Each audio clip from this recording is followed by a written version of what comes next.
Proceed, please. Call Dale Hamilton.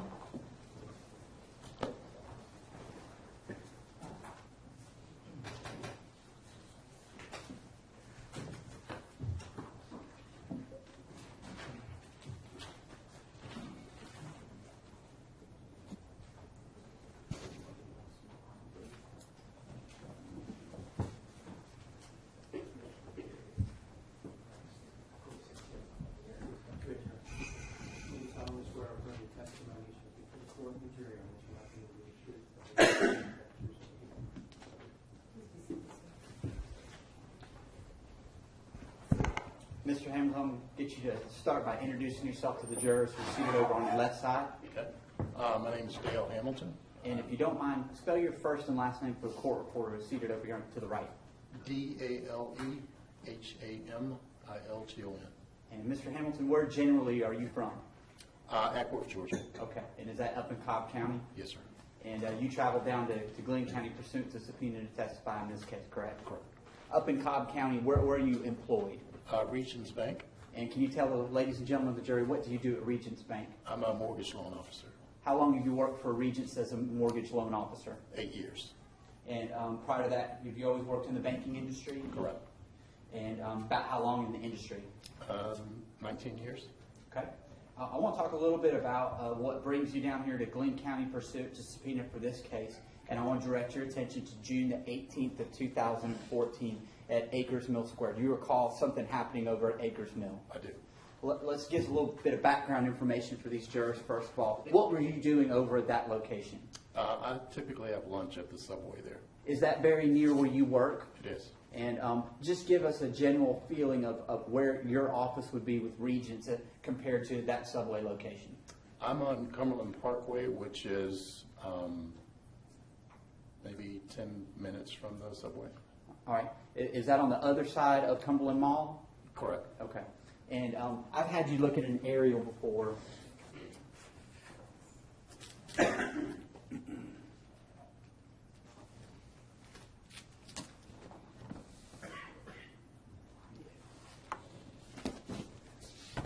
going to show you what's already been marked, admitted as State's Exhibit 229. Okay. And to get our bearings here, this is 229 is showing the Acres Mill Road. You see that here? I do. Okay. And the Uncle Matteo's is marked here. Does that appear accurate to you? Yes. Okay. And then to further get our bearings, we have Cumberland Boulevard over here, and this is the mall, correct? Correct. Do you see the general area where your office would be? It's a little further down by the Home Depot. Okay. Down this general direction then. Correct. All right, this is what I'm going to do. I'm going to just briefly put this up on the easel. And if you don't mind stepping down in front of the jury, that'd be great. Sure.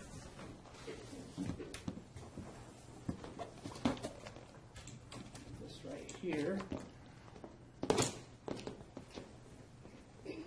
All right. So we have the Uncle Matteo's here on the top. You agree with that? Mm-hmm. Okay.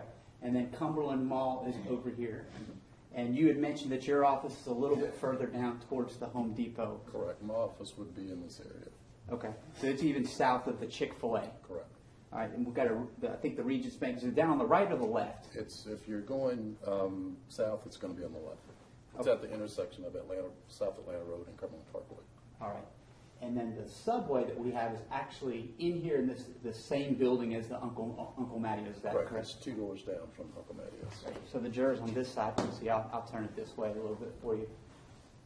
Uncle Matteo's up here, and then your office even further south on Cumberland Parkway of the Chick-fil-A. Is that correct? Correct.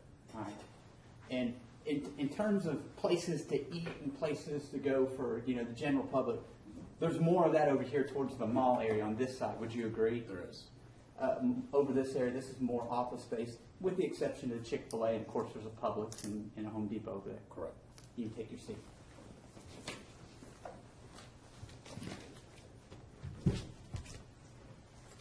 So further to get our bearings, let me show you a picture or two.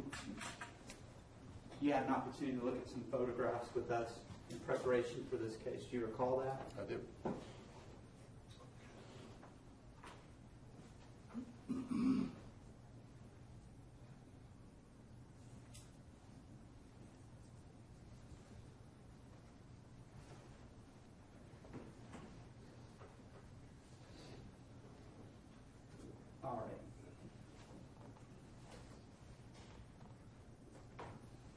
I've now displayed State's Exhibit number 7 up here. Can you see that on the monitor from where Yes, you are? I can. Okay. And you had talked about a Subway restaurant that you ate at. Do you actually see that depicted here in State's Exhibit number 7? I do. What's that? That's the Subway. Okay. And do you remember where you parked that day? Directly in front of their door. And is your vehicle actually depicted in this photograph? It should be. You want to step down?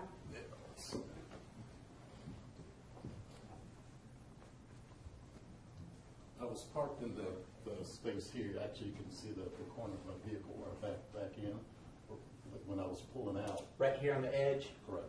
That's my vehicle. That's your car. Remember what kind of car it was you were driving at that time? It's a 05 Lexus GS300. All right. Let me see if there's a better picture of that.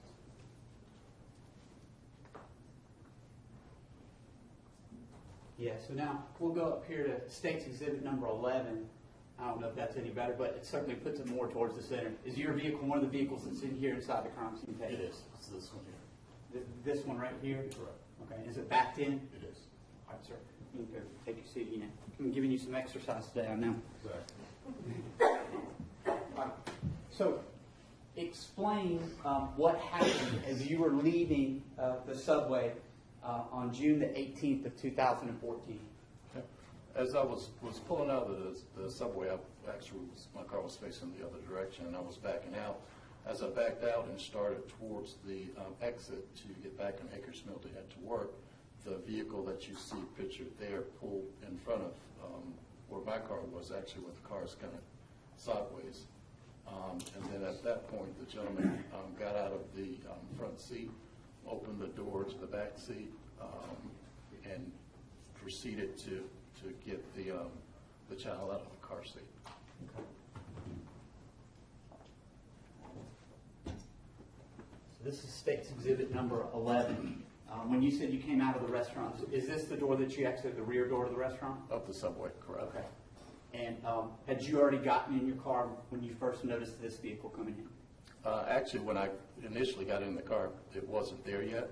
When I backed out and was pulling out, that's when the vehicle showed up. And what happened once the vehicle showed up as you were about to pull out? He got out of the car, was asking for help, opened the back door, got the child out. There was another van that's on the right side that's not pictured. Actually, that's the van that's straight ahead, the yellow van. Right. There was another gentleman in the van that got out of the van that came over to assist him in getting the child out. They took the child out, laid him on the asphalt, and proceeded to, as I further realized, to perform CPR. Okay. Once you saw this, did you actually leave that location or did you park your car again?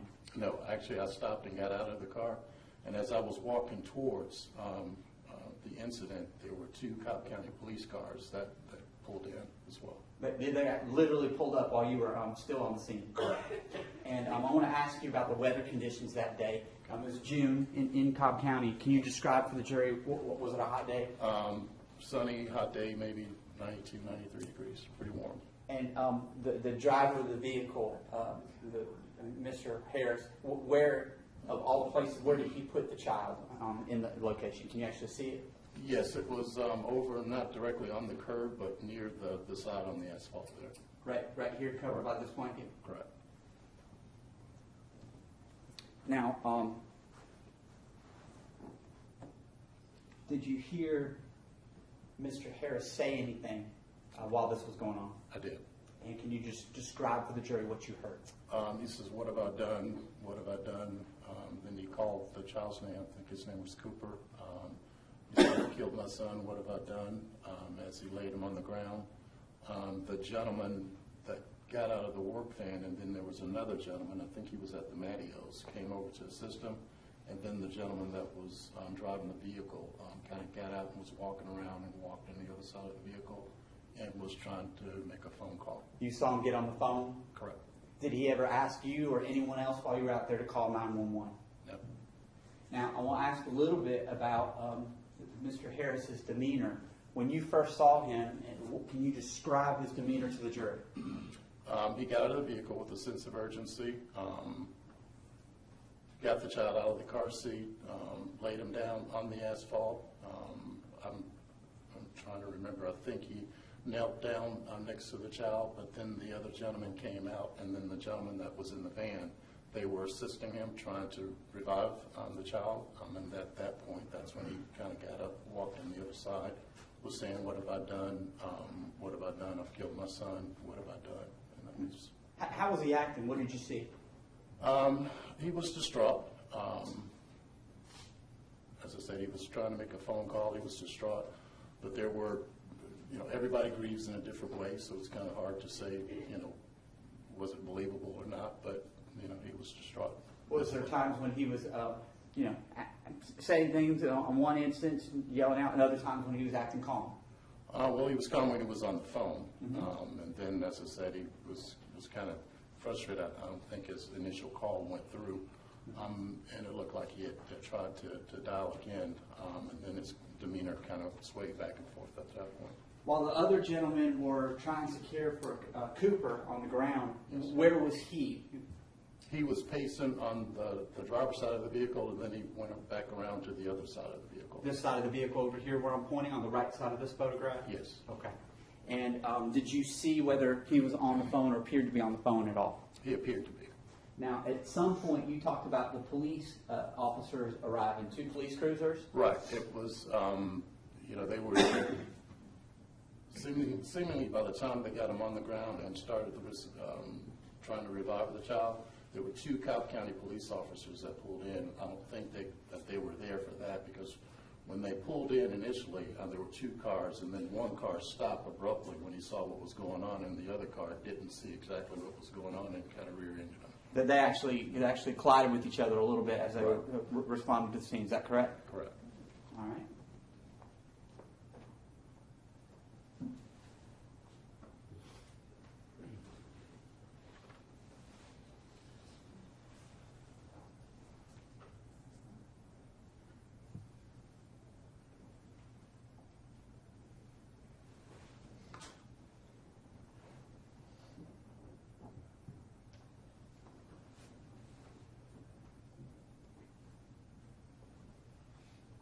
I think one of the cars has moved a little bit now, but was this one of the vehicles that you saw responding initially to the area? Yes, there were 2 vehicles identical to that. Okay. And they both kind of collided with each other about that general area? Correct. All right. And did you stay and talk to those police officers? Not the officers, but later the detectives showed up, and then I had to give a brief statement to them as well. After the officers arrived, what did you observe in terms of their interactions with the defendant, Mr. Harris? There was a female officer and a male officer. The male officer was over by the child. The female officer was trying to console the guy that was driving the vehicle. He kind of got irate with her and was raising his voice at her, and then that's when the other officer, the big guy, came over and told him to calm down. And at that point, they exchanged words and ended up in handcuffs. And then the young lady took him and put him in the back of one of the other police vehicles. You actually saw Mr. Harris and heard him having some words with the police officers that were trying to assist his son? Yes. Okay. And based on that, did you see them detain him? Correct. And where did they put him? In the back of one of the female officers' cars. While you were on the scene, either before or after, did you have an opportunity to ever look inside defendant's vehicle? In the defendant's vehicle? Yeah. No. Okay. You didn't get close enough to the vehicle to see anything or anything like that? No. I may have been 15 feet from the front of the vehicle. Okay. All right.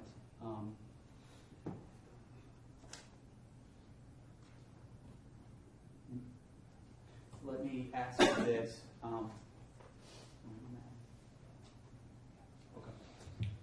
We have talked on several occasions, and I think we've met. This is at least the second time that we've met. Is that correct? Correct. I want to ask you about an individual named Leonard Madden. At some point, did you see a news report involving him? I don't want to talk about what he said, but did you actually see that news report of a black gentleman named Leonard Madden? I did. Okay. And I want to ask you, did you recognize him from any point during the time that you were out there? Yes, he did come after the police had arrived, and that's when they were putting up the tape, the take the area off. That's when his vehicle was going towards the exit to Acres Mill, and then he turned in and came down on the side of the vehicle towards my vehicle.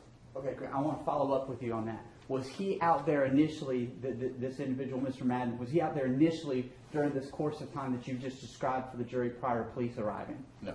When did he come out and come into the picture of the scene? After the police were already there. Only after the police had arrived and after the defendant had taken Cooper out of the car? Correct. There were only 4 people. The gentleman in the work van, there was an African-American woman walking down the sidewalk on the phone, and then the gentleman that came out of the patios. All right, sir. I don't think I have any questions for right now. Cross-examine, please. Yes, ma'am. Hey, Mr. Hamilton, good Yes, sir. afternoon. Just real quickly, you said that you were coming out of the subway, or you were right there at the subway. Were you still in your car when the truck pulled up? Correct. And you said that you saw him get out, and he got in the back seat, and he got the child out. Correct. Then you said he was asking for help. Correct. And were you the closest to the scene at the time that he was asking for help? No, the gentleman in the work van was the closest. Did you see anybody get in his car with him to try to help get Cooper out? The gentleman in the work van was assisting him. And then you saw another man trying to do CPR. Were there 2 men in the work van or just one? Just one. Okay. I think the other gentleman came out of the patios. They've got an outdoor patio area, and I think that's where he came from. And about how long was it that you saw Ross after he got him out of the car, put him on the ground? You saw him attempt to do some CPR or to give some compressions. Correct. All right. And I think what you told us is pretty quickly the guy that was in the van kind of just took over. The 2 gentlemen, yes. All right. And at that point, you said, Mr. Harris, he got up and walked away. Correct. All right. And was it at the point that he was walking away when you heard him say over and over, he was saying, "What have I done, Cooper? I've killed my son." Correct. All right. And I know this all, it happened very quickly, right? I mean, this whole thing is really Sure. just a couple of minutes that you testified about. Yes. But timing-wise, that's kind of what happened.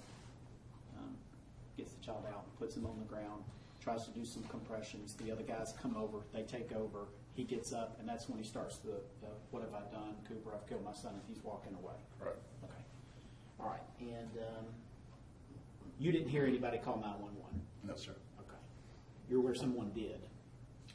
That I'm not sure of. Police got there pretty quick. They were there, but I don't think that they were responding to that. Okay. Because they were there, it seems like instantly. Quick. Okay. And they actually had a wreck. Correct. All right. And then you saw the officers jump out, and one was a really, really big guy. Correct. Okay. And one was a shorter female. Yes. And then you saw the officers go over toward Cooper, and did they then kind of take over for the civilians that were there? That I'm not sure of. Okay. Did you see them actually get down on the ground and start trying to do compressions? I saw them to get close to the child, but I'm not exactly sure if they were All right. doing CPR or not. And again, I know it's been 2 years ago and it was Yes. chaotic, but I'm assuming you were kind of more focused on what was going on there with the child than whatever he was doing. His walking Well, actually, around. everything just kind of played out in front of me, so I kind of had a good view of everything that was going on at the same time. He didn't get up and just walk away and just like leave the shopping center, leave the area. Oh, no. I mean, he stayed in the area. All right.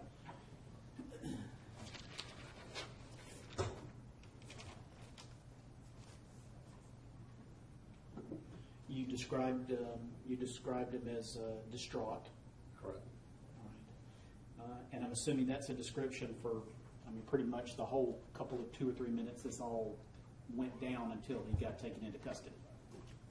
Yes, he was kind of, as I said, distraught initially, walked over, and then that's when he proceeded to talk on the, trying to make the phone call, and his demeanor kind of changed as he was trying to make the call. And I believe you said that at that juncture he appeared frustrated.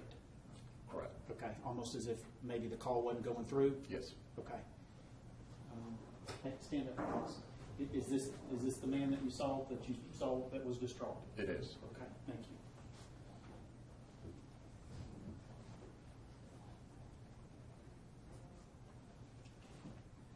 All right, and then just almost a moment later, another cruiser pulled up, and there was a blonde police officer. Correct. All right, also a short female. Correct. All right, and was she the one that you said was trying to console him? Yes. All right. And that wasn't going well? Not at all. No. He was upset. Yes. All right, and they had some words, and you said the big guy told him to calm down. Correct. All right. And there was some kind of harsh hollering that sort of just broke bad real fast at that Yes. point. Is that fair to say? That's fair. And it was really both ways. He was yelling, and the officer was yelling. With the big guy, yes. Okay. The big police officer. Right. Okay. I've got an interview that you did, Mr. Hamilton. Was that a telephone interview? Telephone? Did you do a telephone interview with Detective Murphy? No, sir. Did not. There was a gentleman that came to my place of work. I'm not exactly sure. I can't remember what his name was. Ex-police officer, and I think he said that he was there for the defense, wanted to get some information on exactly what I saw. Okay. Do you remember June?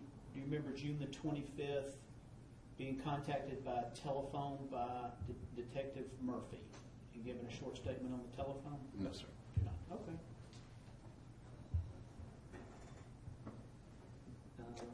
And I believe that you, by any chance, has the DA's office allowed you to hear your prior recording, your No, sir. statement? Okay. Well, you did testify today then that I think you said everybody kind of reacts differently, or everybody grieves differently, or something like that. Correct. All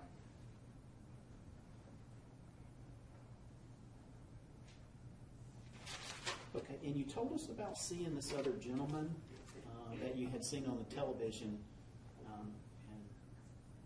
and Mr. Evans referred to him by name as Leonard Madden. You didn't know the man's name. No, sir. You just recognized a person giving an interview on TV that you had seen the day or 2 days before there at the scene. Right. I recognized him when he pulled in because, as I said, his vehicle was coming towards me, and then when he did the television interview, I recognized him at that point. Okay, and that's what I want to make clear. Okay. What you're telling us is that this person that you saw giving the interview, who you believe is Mr. Madden, you actually saw him pulling into the parking lot in a vehicle and get out of his vehicle. I was pulling in. I didn't exactly see him get out because when he pulled in, the officers were directing, and I went back in the subway because, as I said, it was warm out. But the officer then came in and told me that I couldn't stay in the subway. I could come back out and stay in my car. So I could stay with him in the car. All right. So I'm not exactly sure if he got out of the car or not. All right, he may have stayed in the car the whole time. Possibly. All right, but I just want to make clear, the person we're talking about that you saw on the news, you saw them pull in to the parking area in a vehicle. Correct. You did not see, the person you saw on the news you're talking about is not someone that you saw walking out of Matio's, or Yes, excuse sir. me, walking out of Cinco. No, sir. All right. Thank you, sir. You're welcome. Just one quick area. I was looking back at my notes from our interview with you in March of 2016 at the Cobb DA's office. You gave a description of the defendant's demeanor looking like bad acting. Do you remember telling us that? Correct. Okay. Can you explain to the jury what you meant by that term, bad acting, look like bad acting? Again, everybody grieves differently. I just kind of likened it to if it were my child, I would probably react a little differently. I'd shed tears. I wouldn't have put them on the hot asphalt on a hot day as hot as it was, and I probably would have been a little more attentive. But again, everybody grieves differently. Thank you, sir. And of course, sir, you don't know Ross. No, sir. You don't know his personality. No, sir. You don't know know how he or anybody else in this room might react to trauma. No, sir. And you certainly, fortunately, I'm assuming certainly you've never been in this exact same situation that. Not at all. No, Okay. sir. Thank you. No further questions. Please go. Okay, thank you. Next witness. Officer Lindsay Foglia. Have a seat. Thank you.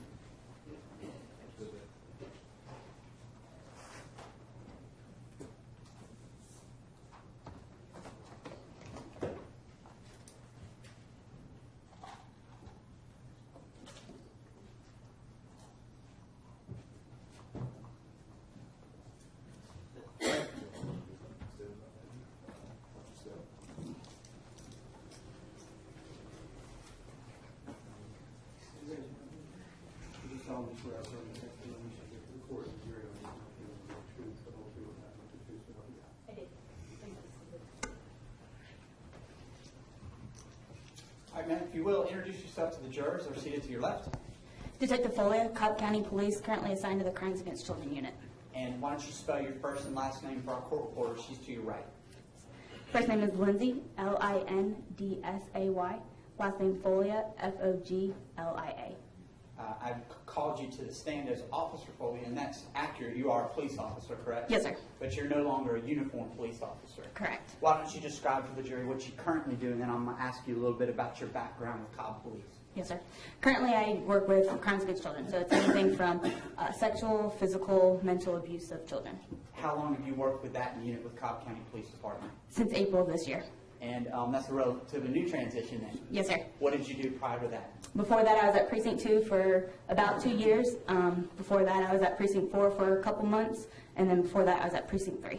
So these these jurors don't know Cobb as well as we do. We actually have 5 different zones in Cobb County, correct? Correct.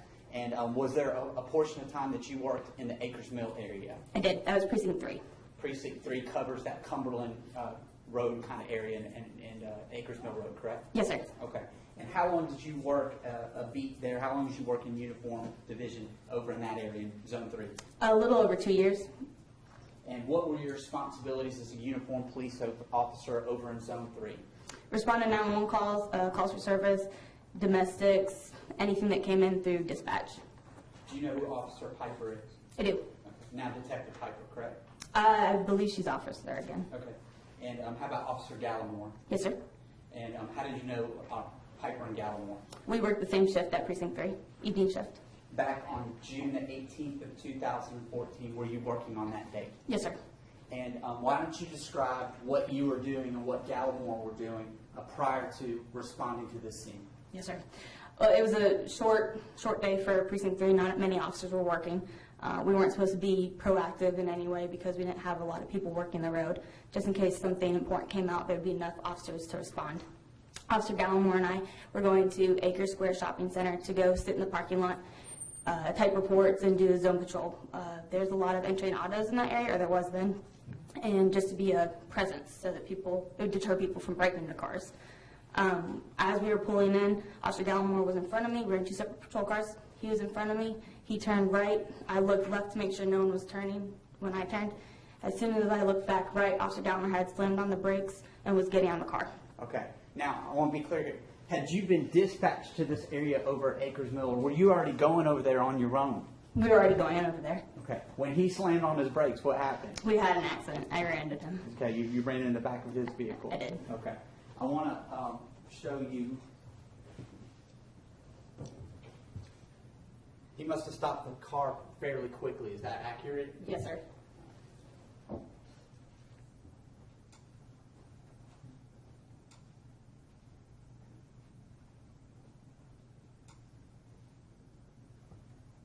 All right, so we have here states 211 that's now up on the monitor. Looking at 211, do you recognize this as being one of the still shots from Officer Piper's vehicle? I do. Okay. And you talked about responding to this area off of Acres Mill Road. Do you recognize these 2 vehicles over here? Yes, sir. And describe whose vehicle is the front vehicle and who's the one right behind it. Officer Gallimore is the front vehicle, and the one right behind it is me. Is this where you rear-ended him when he slammed on the brakes? Yes, sir. And it's kind of grainy because this is a still shot from from the patrol video. Have you seen the actual video itself? I have. When she responded to the scene, where had you and Gallimore gone We prior to were- her responding? We were by Cooper's side, baby's side. Over here by this vehicle? Yes, sir. Okay. Looking at States 211, there's only one door that's open. Can you describe for the jury which door was open when you got out of the car and responded with Gallimore? It was the driver's side, or the driver's vehicle door. Was the rear driver door open? It was not. Did you didn't close that? No, sir.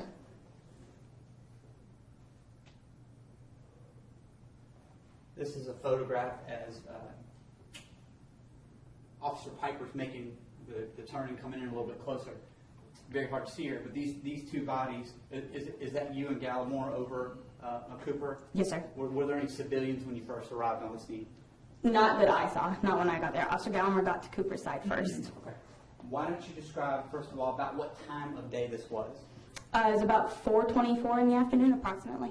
And 424, describe the weather conditions on June 18th of 2014. It was extremely hot. Obviously, in Georgia, it's very hot during the summer. We were sweating that day. It's always hot in South Georgia, or in that part of Georgia. Okay. And I want to ask you a little bit about what happened once you realized that there was a situation here and a child down. What did you and Gallimore do? As soon as we saw him, Officer Gallimore jumped out of the car first. I jumped out after him. When I first looked to the right, I saw the car and I saw Cooper's legs. We got to his side. Officer Gallimore was on Cooper's left side. I was on Cooper's right side. Officer Gallimore started doing compressions, CPR compressions, and then I was trying to open Cooper's mouth to start breaths. Were you able to do that? We were not. His mouth was wired shut, for lack of better terms, because of rigor, stiffness of the body after death. And can you describe how Cooper looked when you saw him? He was a bluish green color. His eyes were open.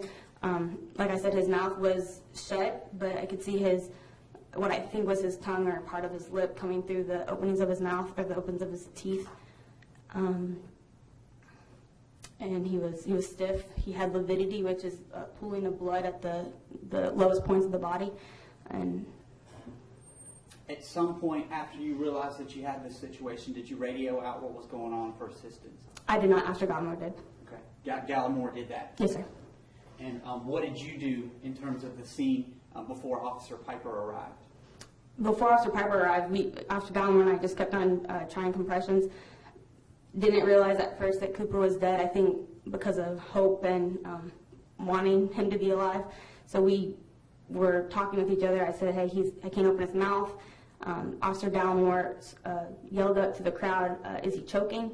Because we couldn't figure out why we couldn't open his mouth.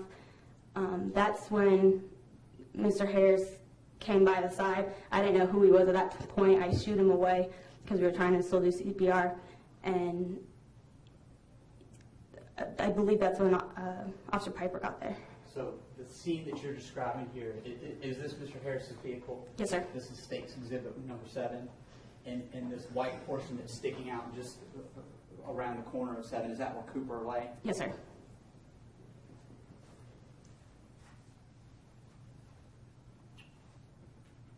You described Cooper being on the ground near the vehicle.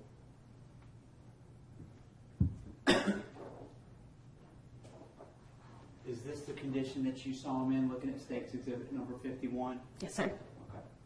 And at the time when you first came upon him, did you know what his condition was? We did not. Is that why you attempted, or Gallimore attempted CPR and you tried to assist him? Correct.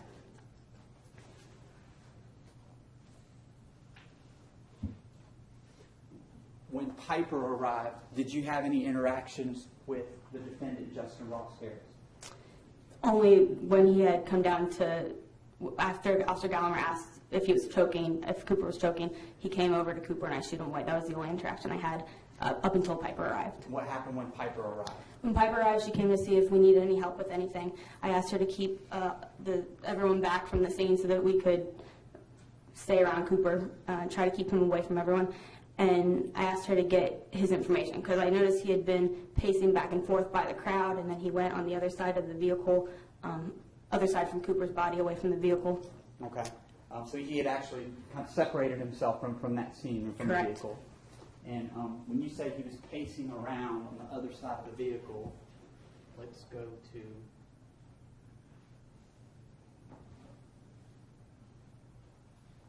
State's Exhibit number 10. Looking at State's Exhibit number 10, can you see the general area where he was pacing around? Yes, sir. So he was going to the right side of the vehicle and then also in front of the vehicle farther by the trees and bushes and the other patrol car. Over in this area where I'm pointing out on State's 10, which would be the right side of that photograph, is that correct? Yes, sir. Okay. When you told Piper that you wanted to get his information, all right, did you and Piper have any sort of interaction with him in an attempt to do that? Yes. Piper went to go get his ID. They had some sort of words, and I overheard him tell her to hold up his finger as if to say, hold on a minute, and I told him to give the officer his information, his information. Prior to that, had he said anything about what had happened? He said something along the line. It was when he was on the right side of the car. He said something along the lines of, "This is my fault," or "What have I done?" I don't remember exactly what he said, but it was something along those lines. Okay. He said it was his fault. Now, while you were first interacting with him before he was detained, were you able to observe him and his demeanor? Before he was detained? Yes. When we were by Cooper's side, I was paying attention to Cooper. I noticed someone pacing around in my peripheral, but I didn't really pay attention to him. After he held up his finger to Piper and basically saying, hold on, what happened after that? What was your interaction with him and Piper's interaction with him? At that point, Mr. Harris told me to, pardon my language, to shut the fuck up. He took a step past Piper and towards me, and that's when we detained him for officer safety, for everyone else's safety, and then to secure the scene. Had you made any threats to him or anything like that? No, sir. Okay. And not to put you on the spot, but how tall are you? 5.5 inch, approximately. Okay. So once you did that, when you say you detained him, was he actually put in cuffs for a period of time? Yes, he was. And where was he placed? I believe Officer Piper put him in the back of her patrol car. All right. Did you assist after this with putting up some crime scene tape before detectives and other first responders to come and assist with the situation? I did. And did you ever go into the vehicle itself? Was that your responsibility to go inside the vehicle? I'm referring to the defendant's vehicle. No, I did not. Okay. Did you assist with an impound of that vehicle? In other words, helping law enforcement to close it up and take possession of it for a further search? I didn't even close it. I basically just did the written part of the impound sheet. All right. Now, how long do you think you were on the scene before Mr. Harris was transported to Cobb Police for an interview? I'd say approximately an hour, but that would be a guess. Okay. And during the time you were out there, did you have an occasion to observe the defendant and his demeanor? Before he went inside the car, I did. Can you please describe to the jury what you saw? Sir. Prior to him being placed into handcuffs, he was, like I said, pacing away from Cooper. I wasn't even positive who Cooper was there with. It was only when he came to his side that I realized, hey, this guy might be a part of it. Someone related to Cooper, maybe. And he was yelling. He'd go from calm to shrieking to calm again, and it just seemed very random and very odd. Did you at any point see him crying? I did not.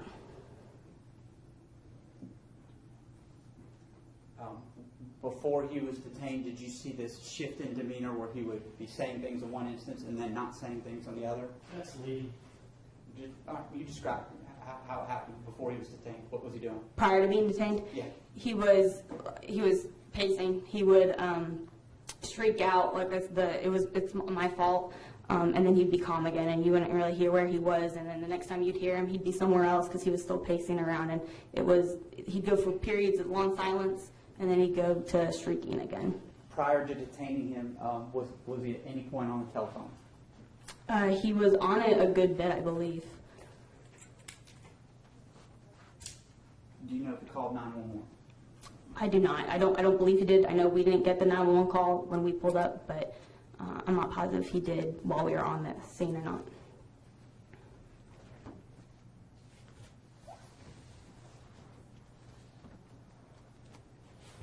Now, you're pretty familiar with that area, Zone 3, having worked over there for a good period of time, correct? Yes, sir. Okay. Get you to step down for just a second. but maybe the jurors can see it a little bit better. I now have displayed here State's Exhibit 229. It's an aerial photograph. And Detective, do you recognize this as being the Acres Mill area with the Uncle Mattios you just described? I do. Okay. And what is this that's depicted down here, and is it accurately marked? It is. That's AMC movie theater. Okay, so that's a movie theater that's over in that general direction. Is all of this in Zone 3? Yes, it is. What about this? Is this the Home Depot Treehouse office? Yes. Okay. And I want to talk about levels of congestion. Looking up here, is this Town Center Mall? That's Cumberland Mall. Excuse me, the Town Center would be up in Kennesaw, correct? Yes. Okay, Cumberland Mall. And then what road is this? It's a major thoroughfare through Cobb. It's Cobb Parkway or US 41. All right. And then in terms of restaurants, eateries, things like that, shopping center, where is most of that other than Cumberland Mall? It's all right here in, I believe it's called Acres Mill Shopping Center. All right. I want to compare that to this area over here off of Cumberland Boulevard. Describe how this compares, the area off of Cumberland Boulevard, to where the area was that you found Cooper Harris. These are more high-rises, businesses where people wouldn't necessarily be outside, and these are more shopping, restaurants, stuff where people go for leisure. All right. Have you ever driven down Cumberland Boulevard? Have you ever been by AMC Parkway Point? I have. In terms of traffic congestion and things like that, from say you were traveling from Home Depot, what would be the fastest route to get to AMC Parkway Point? Fastest route would just be to continue down Cumberland Boulevard and take a left into AMC Parkway. All right. Not, in other words, by Acres Mill where you found Cooper. Correct. Take your seat.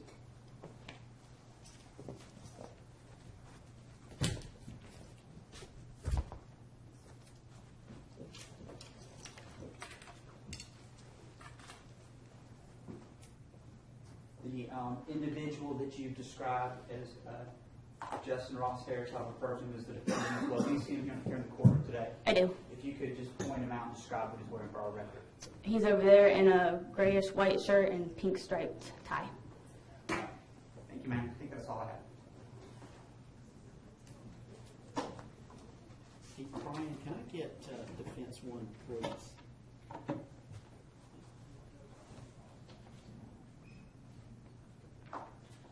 Officer Foglia, how long were you and Officer Gallimore there on the scene before Piper got there?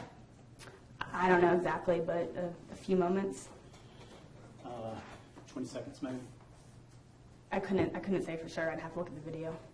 All right. Less than a minute though. I don't know if it was more than a minute or not.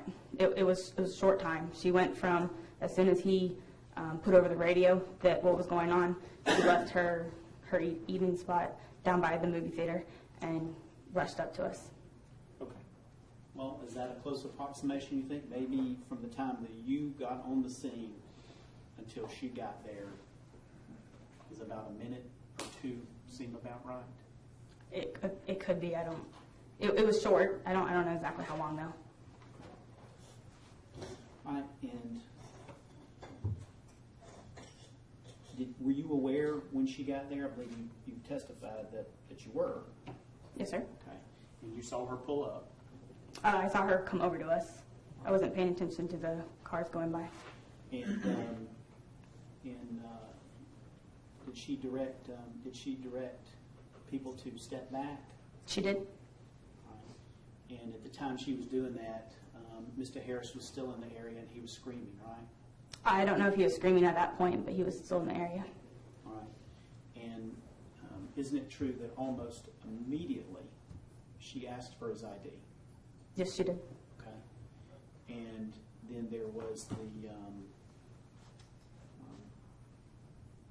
argument or disagreement that you talked about, and he was basically taken into custody within, well, gosh, what, 30 seconds of her arrival? I don't know time, possibly. Does that seem about right? I don't know the time. I'd have to look at the video. Okay. I'm going to show you what's been admitted. Sure. This is Defense Exhibit 1. In this instance, you just testified that she got out, she was telling everybody to get back. At 2:59, she says,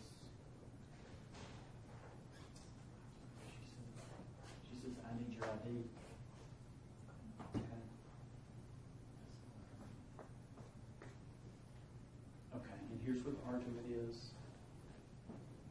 And then she says, stop fighting. So you would agree that's why we're putting cuffs on if she says stop fighting. Correct. All right.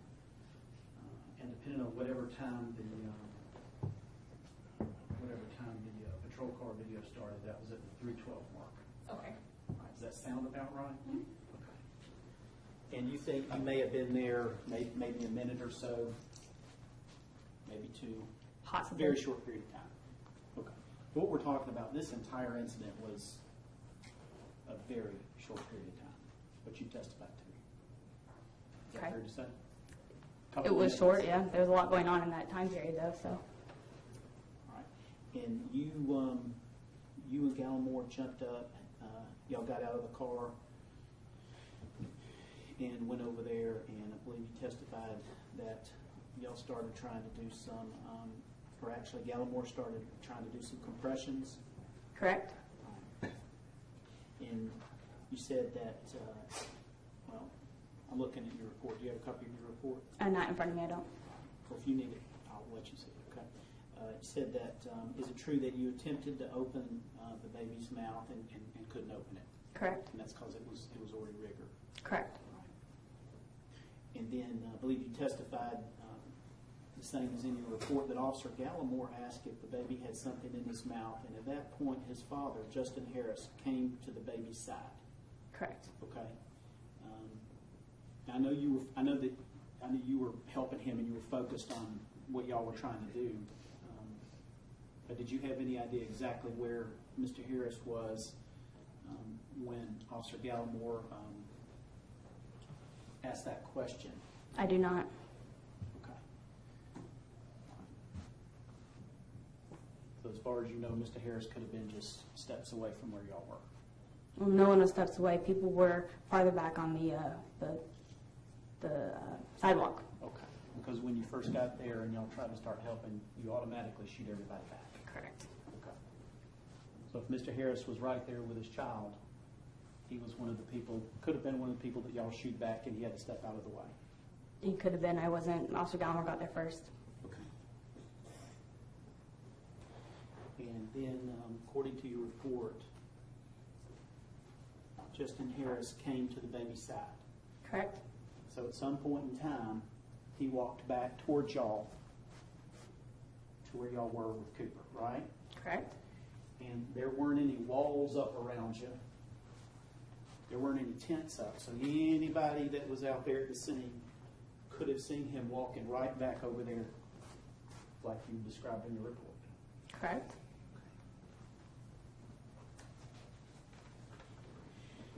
And what you reported was that Mr. Harris had been about 5 yards away, 5 yards from the baby.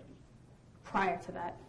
Not necessarily that's where he came from, but that was when I noticed him pacing around by the crowd and then on the other side of the vehicle. Okay. So when Officer Gallimore made this request and Mr. Harris came back to where y'all were, according to your report, he had only been about 5 yards away from you. Prior to that, yes. And he was pacing back and forth. Correct. Okay. Kind of like people do sometimes when they're nervous or upset, pacing. When they're nervous, yes.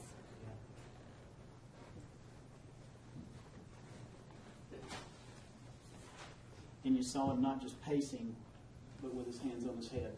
Mm-hmm. Something like this? I don't know if it was exactly like that, but his hands were on his head. One hand or both? He was flailing his arms around every once in a while. He was flailing his arms around. Was he looking up while he was pacing with his hands on his head? Again, I was paying attention to Cooper. I don't know exactly where he was looking. But you saw it enough to put it in your report. Correct. Every once in a while I saw it at the peripheral. And then after that, after Mr. Harris had come forward to where y'all were, your report says You had him step back away. Correct. We were still trying to administer CPR at that point. You gave him a direct command to move away from where y'all were. Correct. At that point, I didn't know who he was. And after you gave him that command to back away, according to your report, he started pacing again. I don't know if he paced again right after that or not.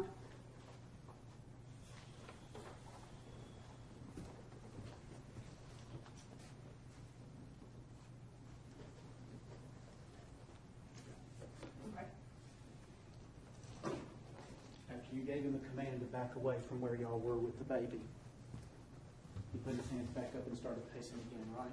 Correct.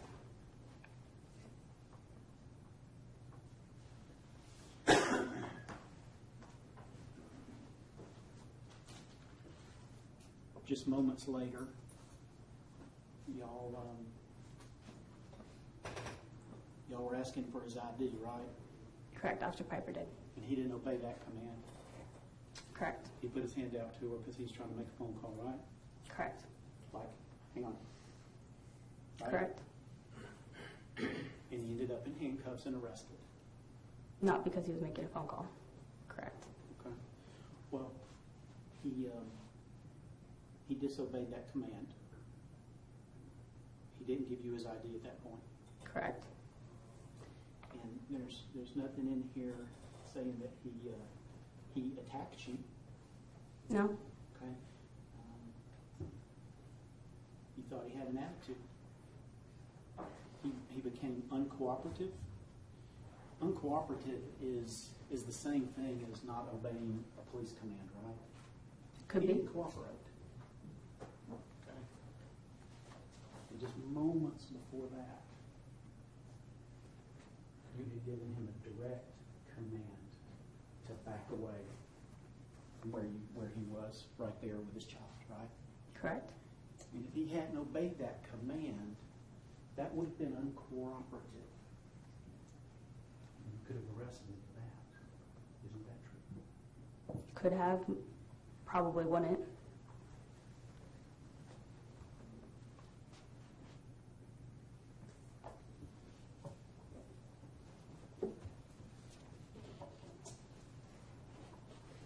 Thank you.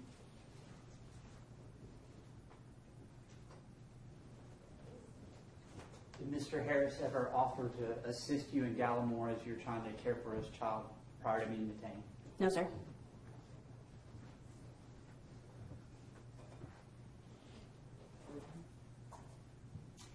Thank you. You're good to go. Thank you. Next witness. They would call Officer Brett Gallimore.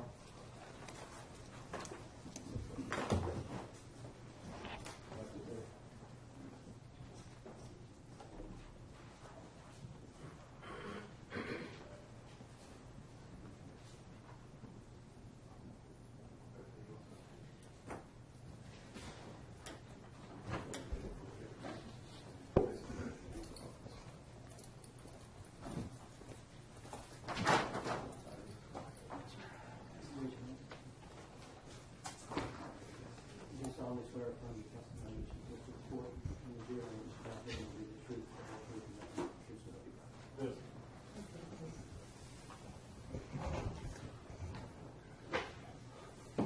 God. Sir, would you please introduce yourself to the ladies and gentlemen of the jury by telling them your name and then spelling it so we get it right in the record?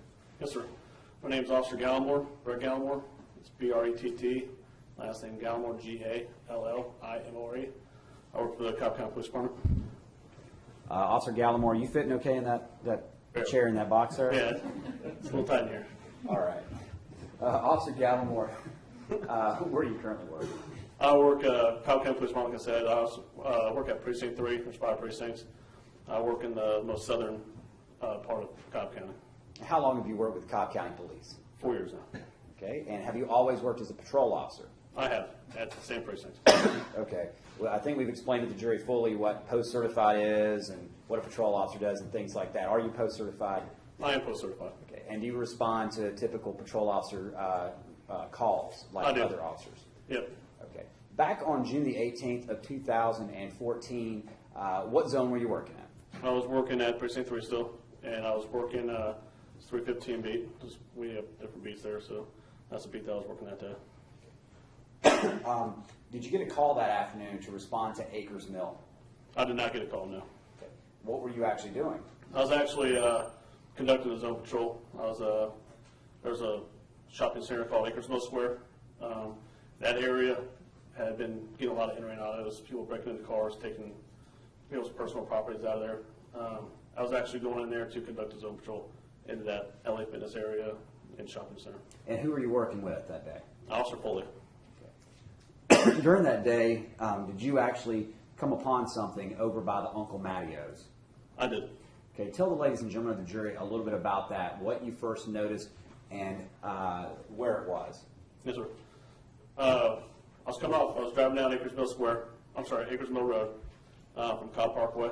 Officer Foley was behind me. We both agreed to go in there as on patrol because we were hitting so bad. Coming off Acres Mill Square, I made a right-hand turn. Immediately to my right, I noticed an SUV that was still in the roadway, and I saw quite a little bit of a crowd looking down at the ground by the driver's side. I also witnessed a male who was later identified as Ross Harris walking behind the SUV kind of towards my right. So vehicle's on my right-hand side. I see the crowd looking down at the car. I see Ross Harris walking behind the car on his cell phone, kind of like looking up in the, on the air a little bit. And I continued to drive up. I still didn't know what was going on. Let me stop you there. Yeah. Okay. When you pulled in there, you said you noticed, we later determined to be Ross Harris. Do you see the defendant, Justin Ross Harris, in the courtroom here today? I do. Can you identify him by what he's wearing and where he's seated? Yeah, he's seated over there. He's wearing, I think it's pink, white T-shirt and slacks. As the record reflect, the witness has identified the defendant. Amen. Okay. Now, in this zone, are you familiar with this area, generally the Acres Mill area, where the Home Depot Treehouse location is, Cumberland Parkway, and the movie theater and things like that? Yes, sir. Very familiar. Okay. I'm going to show you what's been marked as and previously admitted as State's Exhibit 229. Looking at this aerial map, are you familiar with this area? Yes, sir. Okay, and how are you familiar with it? I've worked there for about 4 years now. Okay. So. And would this assist you in describing to the jury this area and traffic patterns and things like that in this area? Yeah, absolutely. Your Honor, I have permission to Officer Gallimore to step down. No. Okay. Officer Gallimore, if you just step down for a second, we'll put this up on an easel.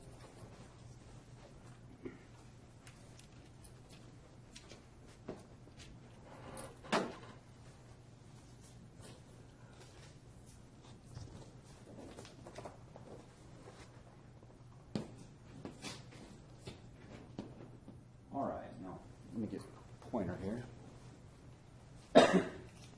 When we're talking about, maybe you can just step to the side just a little bit so everybody can see it. Yeah, you're going to block out half the jury. Yeah, I think as I'm you are. fine. Yeah, So we don't see it's it. like total eclipse of the mountain. Yeah. Okay.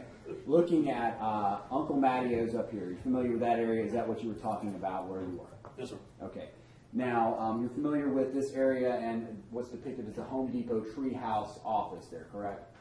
Correct. Okay. And you're also familiar with the roads and how it travels up to Cumberland Boulevard, around the mall, and where that movie theater is, correct? That's correct. Okay. Now, could you describe to the ladies and gentlemen of the jury this area by the mall and this area where you found the car as far as, is it residential, business, like restaurants, things like that? How would you describe it? Yeah, this is going to become the mall. It's a very highly populated area. A lot of vehicles, traffic coming out of the mall. Mostly the mall is the biggest traffic part. Right here is going to be industrial buildings, hotel. There's also called the Gallimore. It's kind of like a mall, food, stuff like that, shopping. And Acres Mill Square is the area that I was talking about. We were trying to get to zone patrol. There's a lot of in-and-outs that happen right in this little sector right here. And that part that I told you I was driving down is actually right here on Acres Mill Road, pulling into this back entrance right here. Okay. Now, where the Cinco's is with the restaurant, is there a lot of people around here that go dine there and things like that and that are in this area? Yes, there's a lot of people out there. There's also like a patio area. Usually gets pretty heavy traffic up there, so there's people that are dining in that area. Yeah. Okay. So if you travel up this road and then you take a ride on Cumberland Boulevard, what is the easiest and fastest path to get to the movie theater right there? The fastest path you're going to take is, for me working on Zone 3 for 4 years now, the fastest path I would take is Cumberland Boulevard right here. You're going to turn right from Cumberland Parkway to Cumberland Boulevard. You're going to go past the mall, You're going to keep on going down Cumberland Boulevard. You literally hit right on AMC movie theater. Right here is going to have the least amount of traffic, least amount of delays as far as traveling. It's pretty much the easiest route. Okay. And are there other offshoot roads that you can travel over to this road, Cop Parkway, to get over to the movie theater as well? Yes. If you take a right off Cumberland Parkway, on Cumberland Boulevard, you can still go down Cumberland Boulevard, and Riverview Parkway is right here. So it'd be a turn just prior to keep on. If you kept on going the first route, Riverview Parkway is right here. You take a right, you come down Riverview Parkway, take a right on Cop Parkway, and you're right there again. And again, if you travel down Cumberland Parkway or Cumberland Boulevard and you take Acres Mill here to Cop Parkway, is it faster to go around the back that way, or is it faster just to turn right and go directly to the movie theater? Yes, it'll be fastest to take a right on Cop Parkway from Acres Mill Road. So come down Cumberland Boulevard again. If you were to take Acres Mill Road, the fastest route you're going to take is down Cop Parkway. So they give you a direct route to AMC Theater right there. Now you talked about this area over here is populated with restaurants, businesses, things like that. What is the difference back then in 2014 as far as this area going through here? Is it populated with a lot of people walking around and things like that, or is it something different? Now it's a little bit more populated. Mm-hmm. There's back In 2014. in 2014, there wasn't as many apartment complexes as there are now. Brave Stadium is coming to Cobb County, and they're building complexes recently that are very, very populated up here on Cumberland Boulevard. So now it's going to be a lot more busier now down Cumberland Boulevard than it was back in 2014. Then. Okay. 2014 was a not busy area as far as people walking around and things like that. Correct. There will be many people walking around down that area. Okay. You can have your seat. Thank you. Yes, sir.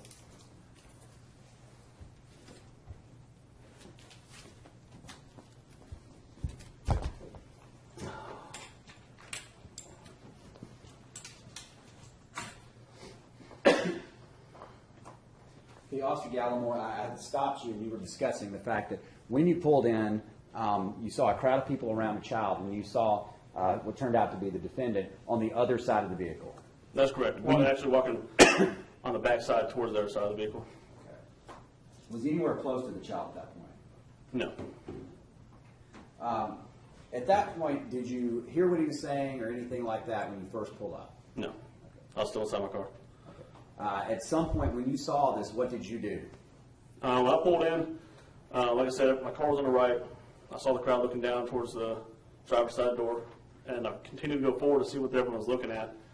And when I passed the back side of the vehicle and I actually could see where the driver's side was at, I saw that there was a child on the ground and a guy kneeling over the child. I could tell the child was not moving. So I instantly just slammed on my brakes. I slammed on my brakes so hard, my beeper and Officer Foglia actually rear ended my vehicle. Got out of the car, ran to the front, ran towards the child. At that point, there was a male. I don't know who he was, but he wasn't doing CPR or anything like that. He was just kneeling over the child. I told him to go ahead and move out of the way. Looked at the child, and the child was not breathing. So. Now, how would you describe just physically the behavior of the defendant when you saw him going back and forth on the other side when you first arrived? The first time I saw him, it was kind of just talking on the phone. Okay. That's all I could see. I saw him for a brief second. It stood out to me because he was the only one moving around. Everybody else was frozen. Like when I first pulled up, he was the only person moving. He was talking on the phone, kind of looking up in the air. I figured something was going on with that individual when I pulled by him. While you were tending to the child, did you notice the defendant in your periphery or anything like that, or hear him or anything of that nature? Not at that time. Okay. When you got to the scene and you got down to the child, did Officer Foglia follow? She did. Could you describe to the jury what you found when you came upon the child? Describe the child's condition as best you remember. Yeah. When I came up to the child was not breathing. You could tell that something seriously has gone wrong. I didn't know at the time if the kid just got hit by a car, if the kid was choking, or what was going on. Got down on my knees. I immediately saw if the kid was not breathing. Like I could actually see Cooper's tongue sticking through his teeth. At the time, I didn't know if I didn't know exactly what was going on, but I looked at it, maybe he was choking on something that matters to that. Child was very pale, so I kind of figured maybe he was choking, or if maybe a car hit him and he went into shock. So at the point, I didn't know. So I immediately began doing compressions. At this point, let me ask you. He was what type of ground was he on? What was it? He was laying on his back on the asphalt next to the car. Okay. And it was very hot on the ground too. Okay. Was it hot outside that day? Yes, it was extremely hot. I was sweating in a matter of seconds out of my car. Okay. After you noticed the condition of this child, what, if anything, did you attempt to do? At that time, immediately started doing compressions. I mean, kids aren't breathing. That's my first thought. Get the kid breathing again. Officer Foglia came over, began looking at Cooper's mouth, see if she can get the child's mouth open. As we continued to do compressions, I actually looked up at everybody. I'm like, hey, what's going on? Is he choking? Like, I had no idea what was going on. The more compressions I did, the more I could observe the child in the state that he was in. And you could actually see his eyes were wide open, and you could see a gray shadow towards the bottom of his eyes. And from my training experience, that's a sign that the child's been deceased for quite a while. And also I looked at his legs that were still bent in the air, and his hands were kind of gripped to the side. And when I tried to move his legs, I could tell that the child had rigor mortis at that time. During your time at the scene, just from what you observed of the defendant, how did you describe it in your police report as far as how he was acting? What about eventually acting hysterical, Okay. acting upset? Okay. And what do you mean by that? What do you mean by hysterical and upset or acting like that? I mean, like, when I say he was acting hysterical, I literally mean felt like he was acting hysterical. Not genuine, but acting. Have you experienced people that have reacted to trauma and things like that over the course of your career as a police officer? Yes, sir. There's been multiple incidents where I've gone to scenes, whether it be a homicide that just occurred, and there's family members that come out acting, upset, distraught, in shock. I've also been to suicides where family members have. Judge, I'll go ahead and object to this point. I mean, that's not relevant. Whatever he's seen at some other scenes doesn't have anything to do with this. Look, it does. It gives his experience and a foundation for what he's testifying to, Judge, completely. Allow whatever objection. You're finishing. You've seen suicides.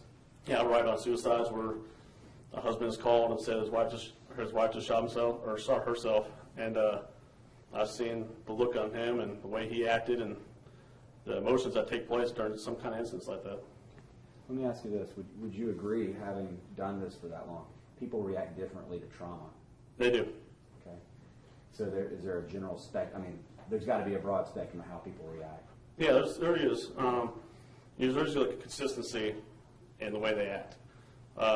They're very emotional, and they stay very emotional until things start to calm down a little bit. Time goes by, but they're still distraught. You can just see at that point. Some people are just in plain shock.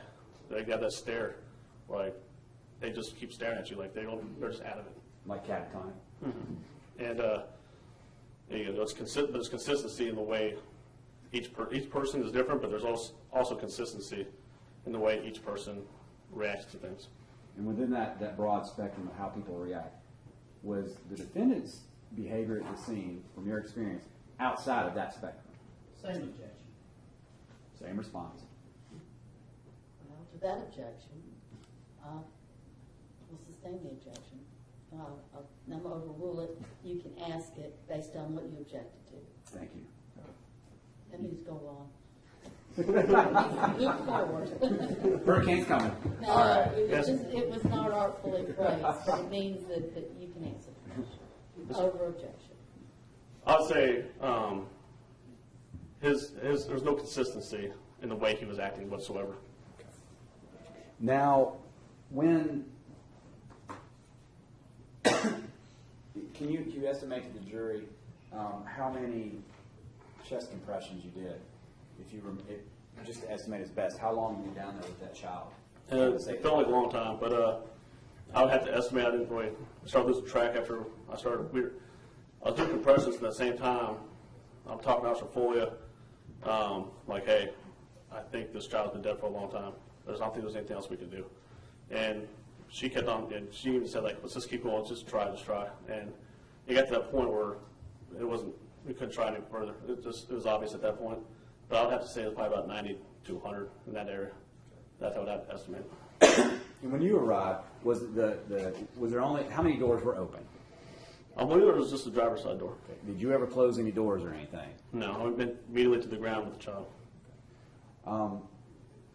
At this point, did you wait for EMTs or EMS to arrive? At the time, we decided to stop the compressions. We decided that it was best just to stop. And I remember at that time, I didn't want to leave the kid on the asphalt. I even discussed with Officer Foglia, like, hey, what if we put him in my car? And she reminded me, hey, this is a crime scene, you can't. And so at the time, I'm trying to figure out what to do with the child, because I'm not going to leave. I don't want to leave the child on the asphalt. The way that Cooper looked. So at this time, I'm thinking I'm going to take my uniform off and just drape it over the child. That way, at least there's some kind of cover-up, so because everyone is still looking what's going on and everything like that. So at this time, I could hear, we later identified as Ross Harris, kind of making a weird scream behind me. Caught my attention to the right. That's when Officer Floyd actually got up and walked over to Officer Piper, who arrived about 2 minutes later. Okay. And when Officer Piper, did you hear her conversation with the defendant at that point while you were at the scene, or is that something that your attention was turned to a little bit later? Yeah, a little bit later, like what I could hear while I was on the ground, I was still kneeling over the child, trying to figure out what to do with the child, and I could hear Officer Piper saying, "Hey, I need to talk to you. You got the phone," and something along the lines of that. And what, if anything, did you hear? How did you hear the defendant respond? Next thing I heard, I couldn't really hear exactly what he said after Officer Piper asked what had happened, or to hang up the phone and talk to her, but next thing I heard was him cursing at Officer Foglia. When Officer Foglia stepped up and said he needed to hang up the phone and talk to her. Okay. Do you remember exactly what he said? Yeah, he said, shut the fuck up. And do you remember if he's followed up with anything after that?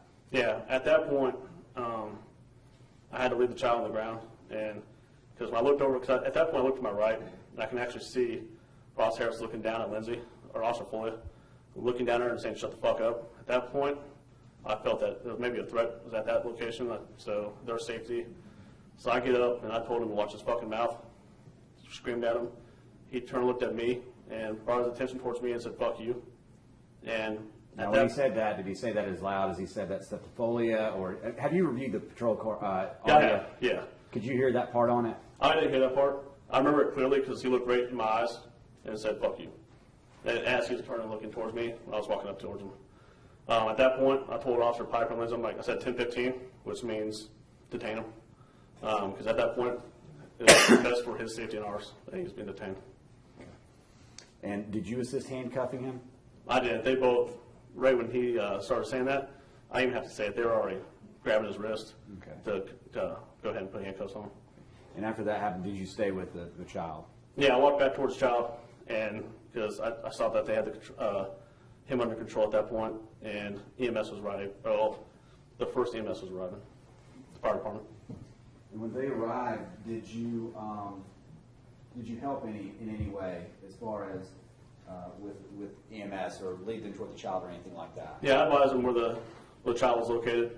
We were right there, so they already knew. And I pretty much on their way over there. I'm like, hey, I don't think there's anything you guys are going to be able to do. And at that point, I began to set up the crime scene tape and securing the area and trying to keep witnesses around. At that point, when they showed up, I guess right after the defendant was detained, did they bring a sheet to put out over the child? They did. They brought a sheet to put over the child. I actually got some people back. I actually went over to Cinco's immediately because I could actually see people up in the balcony. And so I know the manager there. We work with him, with incidents and stuff like that. And I asked him if he could keep that closed down just temporarily, just out of respect for the child. Could you notice anything about the child's clothing or body or anything as far as sweat or anything like that? At the time, his hair was matted down. While I was on the ground, I was so fixated on trying to revive the child. I don't really remember the clothes that well, but I do remember his skin was very pale, and it was really pale.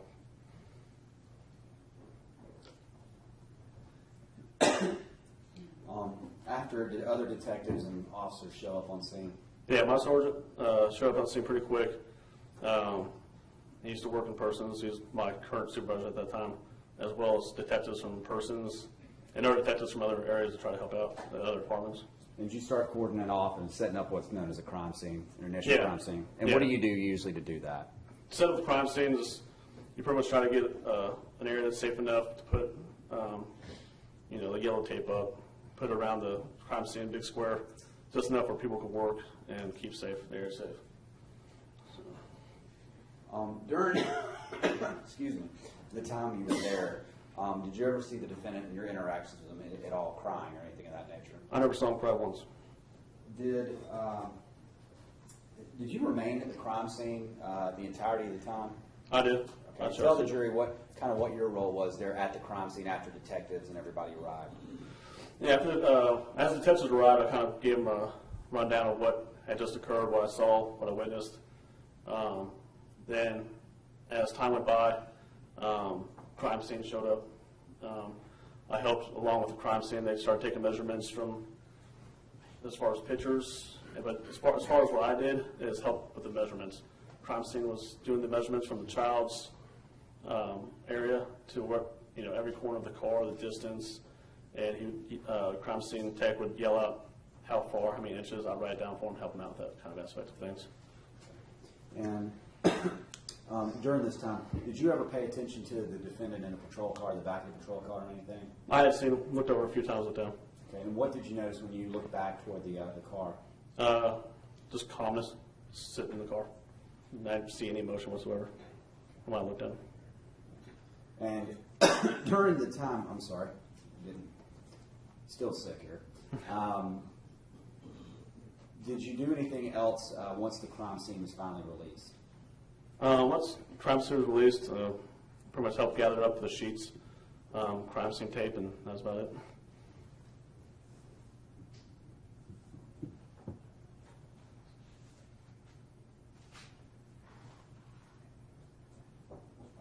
That's all I have. Thank you, sir. Yes, sir.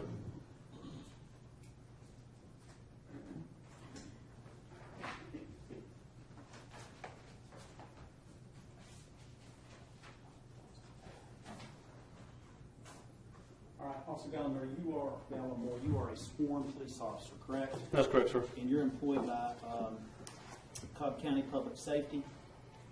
Yes, sir. All right. And as part of your job as a police officer, you have to make reports. That's correct, sir. And you make reports of the cases you work on and the things you observe, and then those reports are looked at by a supervisor, and those are kept in the regular course of your business, right? That's correct, sir. I'm going to show you. I'm showing this report. Would you take a look at that, please, and see if you recognize that? That's the report that I wrote on this incident. What I've handed you is your report, and you wrote this on June the 19th, 2014. Yes, ma'am. Yes. I believe so, yeah. That's correct. It should be whatever date's submitted on and report up on top. I didn't see that part. Okay. I'm going to move this as Defendant Exhibit 3. For what purpose, Judge? I don't know if it's refreshing recollection, prior consistent statement. No. My objection is no foundation or relevance at this point. Well, if his objection is no foundation, he's just identified it as his report. So that's the foundation. Relevance is it's his report that he made on this particular case. Judge, that's absolutely hearsay unless there's some exception he hasn't laid a foundation. What exception? There For is an what exception. purpose?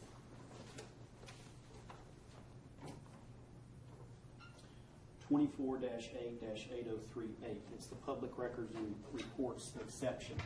This is a matter observed pursuant to a duty imposed by law.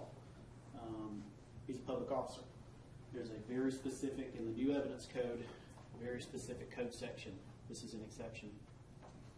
Judge, this is absolutely not what that code section talks about. I know. Hearsay without exception. Sustain the objection.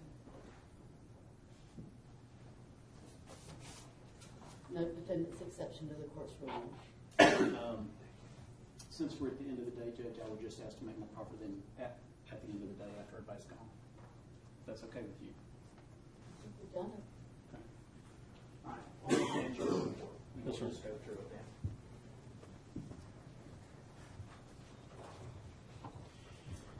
then. Now, you would agree that this was a rather significant case for you professionally because it involved the death of a child, right? Absolutely. Okay.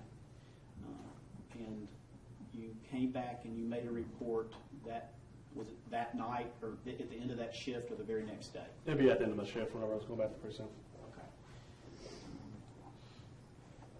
So I want you to take a look at the first paragraph where you indicate that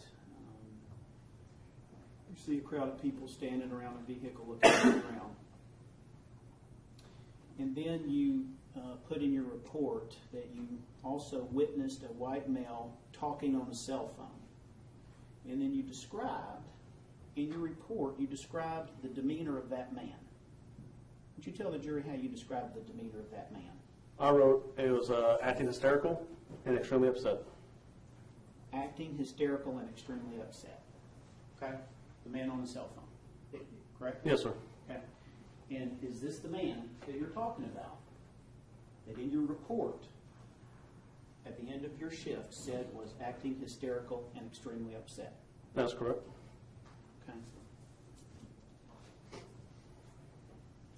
I want you to show me where in your report, if you would direct me, to where you make any suggestion that he was acting or putting on some sort of a performance to be hysterical or extremely upset.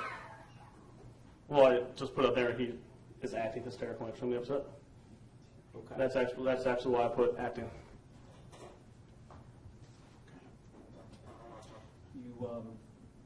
The report is 1 page long, and your testimony is because you used the word acting hysterical and extremely upset. What you really meant is that he was putting on some sort of a show. Is that what you meant? I would say that he was not acting genuine Okay. and Show acting me- I'm sorry. Right, that's exactly what I thought. That's what I was saying. He was literally. I felt that the acting was actually F. Okay. I want you to show me in your report where you say that he was not acting genuine.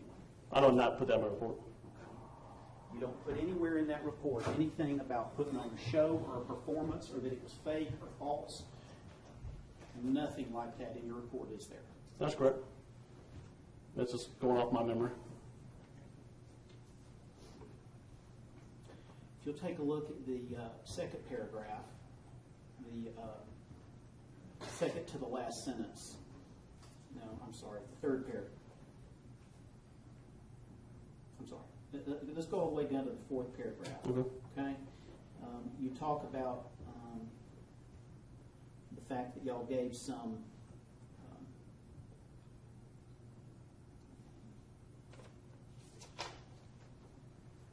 I'm sorry, it's actually the third paragraph. Okay. It's the third paragraph. You're given some specifics in here, and you're talking about some very detailed things. You're describing his tongue as being swollen. You're given some very details. You said after conducting approximately 90 to 100 compressions. You were given a lot of detail in your report. Is that fair to say? I would say I'm describing the scene in pretty much detail right there. Okay. So you went back after the shift, and these are some of the details that stuck out to you, the things that were important enough for you to put in your report. You described how it looked, and you described how many compressions you gave. It's fair to say? That's fair to say. All right. Look at the next paragraph.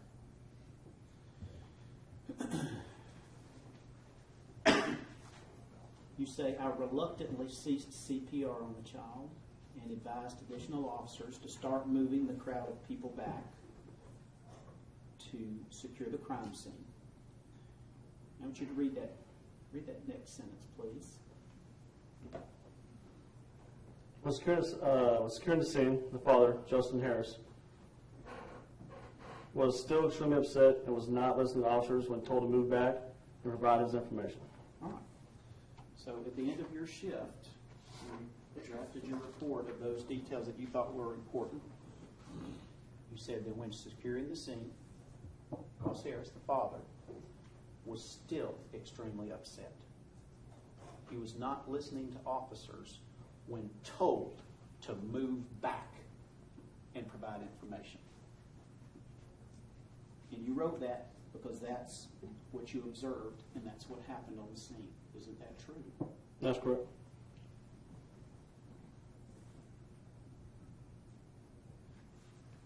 You then wrote Officer Foglia advised the male that he needed to step back and get off the phone. She was shooing him back away. Isn't that correct? I said he needed to step back and get off the phone. I didn't say shoot away. Okay. Your words, she told him to step back. Yes, sir. The male refused and became verbally aggressive toward Officer Piper, Officer Foglia, and myself. Would you please read that next sentence? When asked to get a step back and get off the phone, Mel screamed, "Fuck you," and continued to disobey commands. Officer Piper and Officer Fuller detained Harris and escorted the subject to her patrol unit. All right, thank you. All right, so for a second time, that was a detail you remembered at the end of your shift, that you had to tell him again to step back. Isn't that correct? I never told him to step back. Okay. You overheard Officer Piper or Foglia to tell him to step back. Officer Fuller did. That's what I heard between Officer Fuller and him. Okay.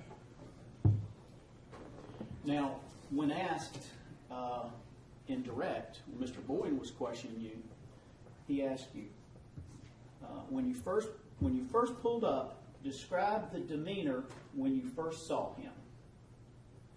Okay? And your response was, when I first saw him, he was talking on the phone. That's right, looking up in the air, talking on the phone. Okay. But when Mr. Boring asked you what his demeanor was, you left out the part in your report about him being hysterical and extremely upset. Yeah. He was acting hysterical, and he was acting extremely upset. Okay.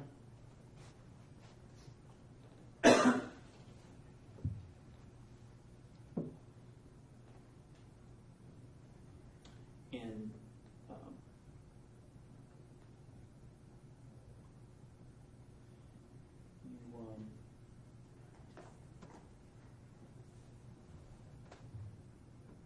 you talked about there being no consistency in the way he was acting.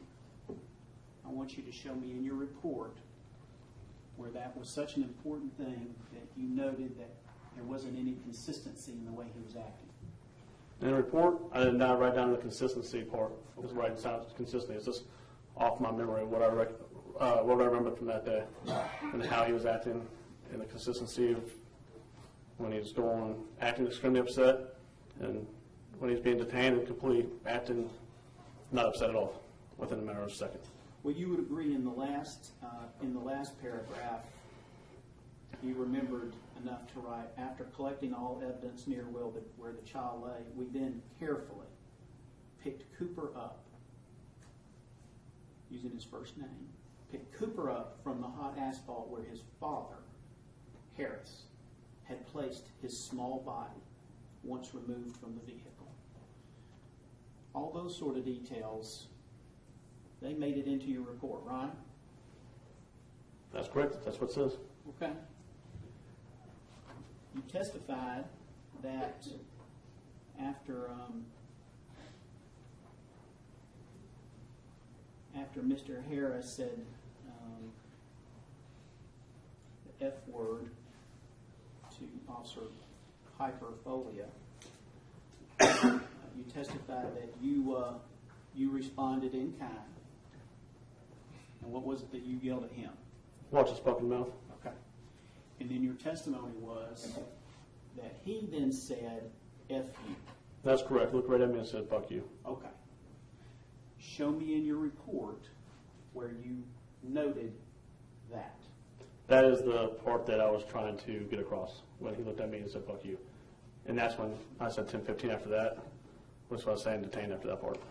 That's the part that I'm referring to, not the first part. All right. Well, you told Mr. Boring that you had a chance to listen to Piper's recording, right? That's correct. I've seen the video, All right. the recordings. Well, you would agree, we don't hear that in the recording, do we? I couldn't hear that in the recording. Okay.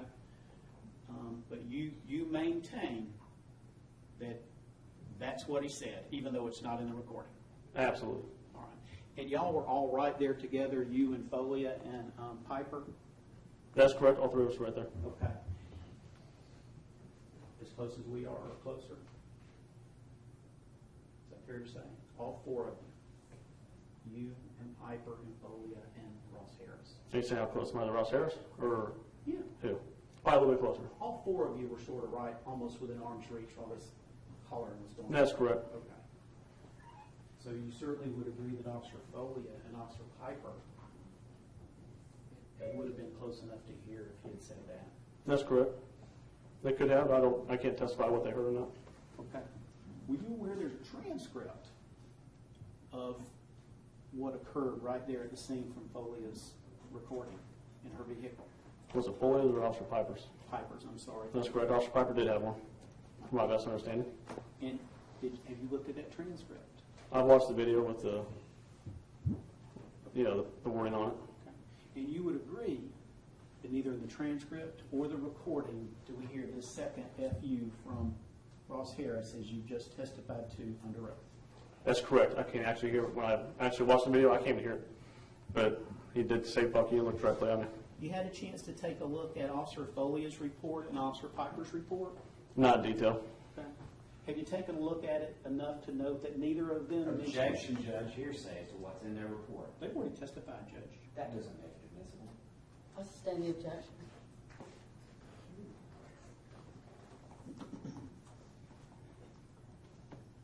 All right. This happened in June of 2014, so that's almost 2.5 years ago.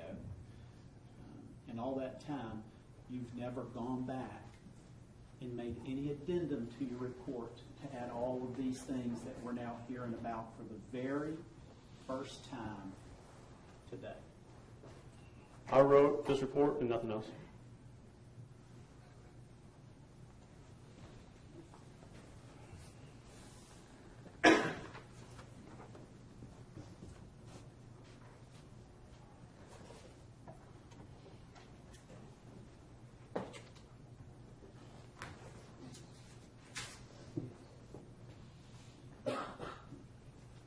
If I could have just a moment, Judge. Yes, sir, you may.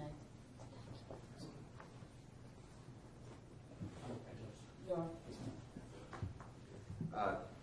Officer Gallimore, when you use the term acting in your report, is that first adjective, was that a description for all of his behavior? I would say behavior changed. Like I said, there's no consistency in the behavior itself. On that video, I think the jury's already seen it. Is there a lot of things that are inaudible and things like that on the patrol video? Yes. There is some and some not. Okay, and you actually listened to that right before you came in here, right? I did. I watched it this morning, sir. Okay, so you knew that that's not in there, what was said, right? That's correct. I already knew that. So would you have any reason just to make that up? No, I don't. Okay. And let me ask you this. You're the person sitting on the ground trying to save that child. Yes. There's been a lot of insinuations and things like that through cross-examination. Are you in here lying to this jury? I am not lying at all. Objection. Sustained. The things that you testified today to, are those things the truth? They're the truth. Yes. Judge, I'm going to object to that. Objection. Judge, my response is, it's based on the cross-examination where he's trying to call him a liar and not saying it. I'm going to object to that too, Judge, and I believe maybe something from the court might be appropriate at that point as well.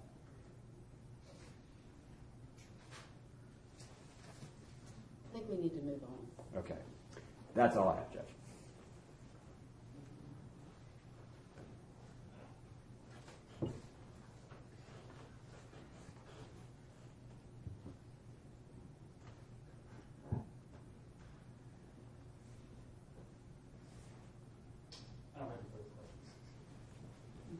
please. Thank you.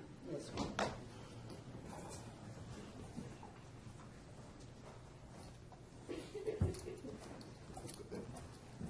Is my witness count correct? Does that conclude today's business? Yes, Your Honor. Ladies and gentlemen, eventually we're going to get on track.